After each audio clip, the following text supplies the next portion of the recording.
Hey guys, my name is Justin and welcome to Healthsboro, where we care about the design behind designer luxury. And if you do too, make sure to subscribe.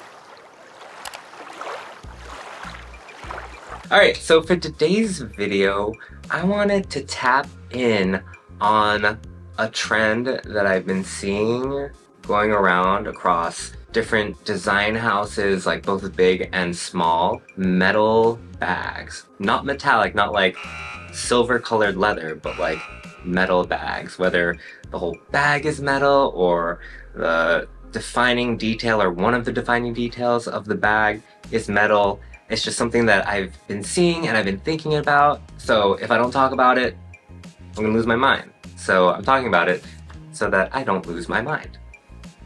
It's cold in here. There must be some heavy metals in the atmosphere. Oh wait, I guess that means we would be dead. Can there be metals in the air? Alright, so the first kind of like category I want to talk about is these bags where metal is kind of part of the defining detail of the bag. Specifically, metal handles. Personally, I don't know how to feel about this. We've been seeing it a lot. One of the first times I saw it from like a big design house is Bottega Veneta when Matthew Blazy became the creative director. He came out with a bag called the Sardine. Yes, the sardine, not the anchovy. I didn't almost say anchovy earlier. Basically, it's a top handle bag with the woven intrecciato like that. This kind of leather. The top handle consists of just this like brass colored like metal fish that's supposed to represent like the sardines that they eat in Italy. I mean, that's what it is, but like, I don't know, I said it out loud and I was like, is that right? But yeah, it is. I do think it's beautiful because then you get the contrast of like this like metal fish, which I think is just kind of silly, with this almost like fortune cookie kind of shaped bag in a way. And I think the contrast of like the hard and the soft, but both of them having a roundness, I think it's like really beautiful. I think that one a lot of people already are aware of, but then I also wanted to bring up one bag by Jacquemus. This one I'm going to read the name because it is Le Bisou Mousqueton. Le Bisou Mousqueton. Man, I'm struggling.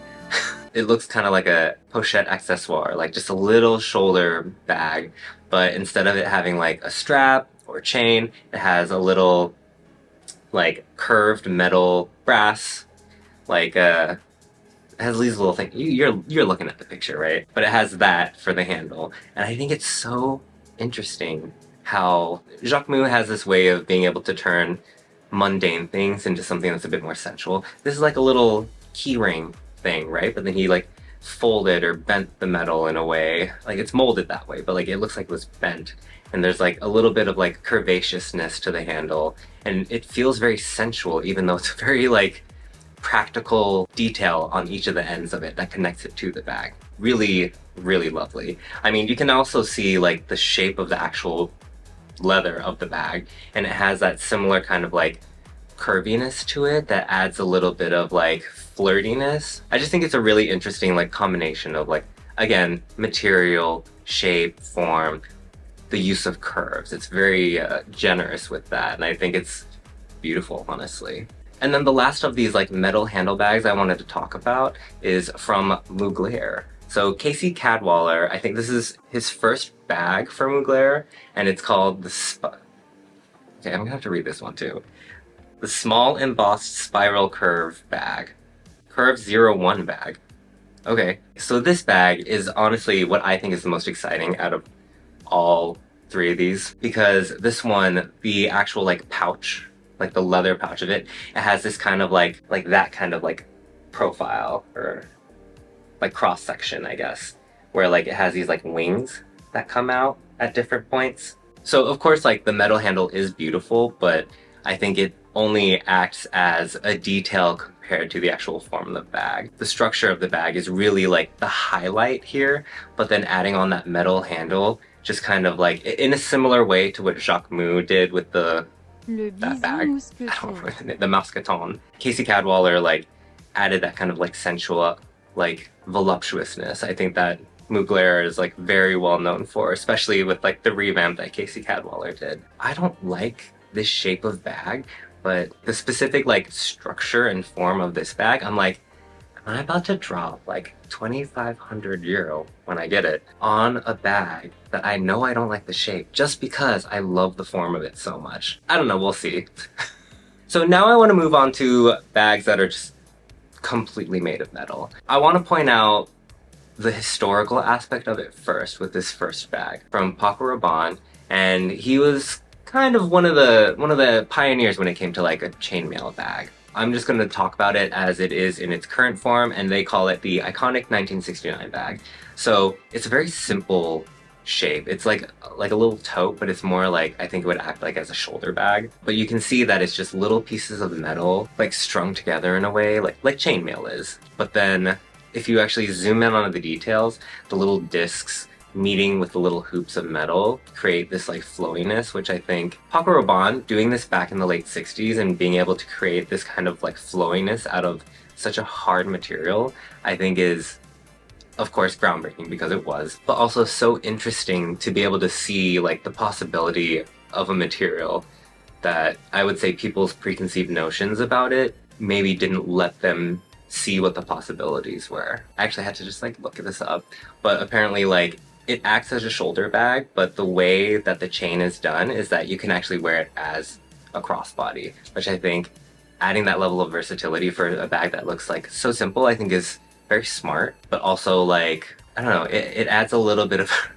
I don't know if this makes sense, but a bit of practicality to this bag. Like it's a little metal flirty, like going out bag, at least I would call it that. But then like to be able to be like, yeah, I'm gonna wear it crossbody so I can go run errands. Like, you know, you leave the club like at 6 a.m. and you're like, oh, well, the grocery store is gonna open soon, so let me just pop in there and grab some milk. Like club, another club, another club, grocery store, children's soccer game, but they're not your kids, so it's kind of weird, so then you leave. Alright, so sticking along with the theme of chainmail bags, I wanted to talk about a bag by a brand called Martine Ali. I don't know why I looked down, I don't have like a screen or anything. But this is called the Chainmail shoulder bag. Of course you're like, Justin, why would I even bother with this brand when you already showed me a Paco Rabanne bag? He's the originator. He originated the language. Like, I just wanted to point it out because A, I do like the texture of the way that this is done. So this one doesn't really have like a disc and hoop kind of construction like how Paco Rabanne has. Rather, it's like, it just consists entirely of rings.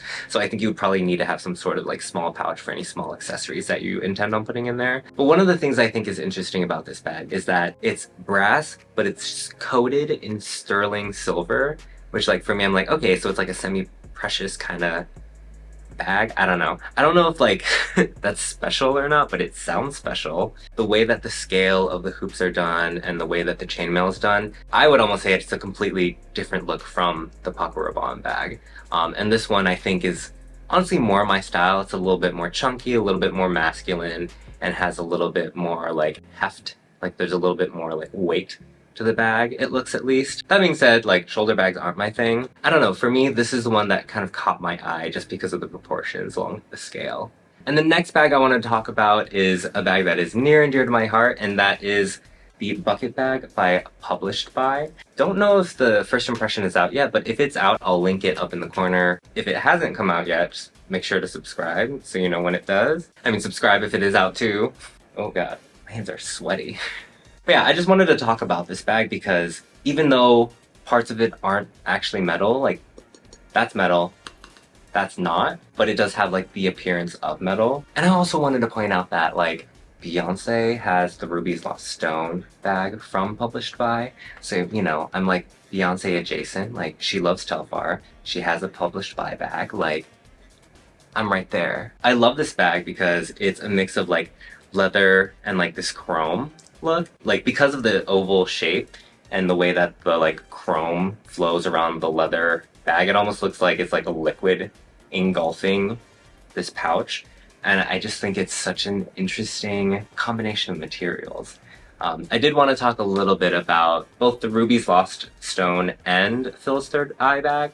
Those are the bags that kind of like caught my attention with Published By, and those ones are fully chromed around and they kind of look like, someone said it looks like a fairy stone or something like that. I don't remember if that's actually what it's called. But there's something about like the shapes of these bags being like very organic looking, but then them being completely chromed out. It kind of reminds me of that one like episode of SpongeBob when like in the future everything's chrome.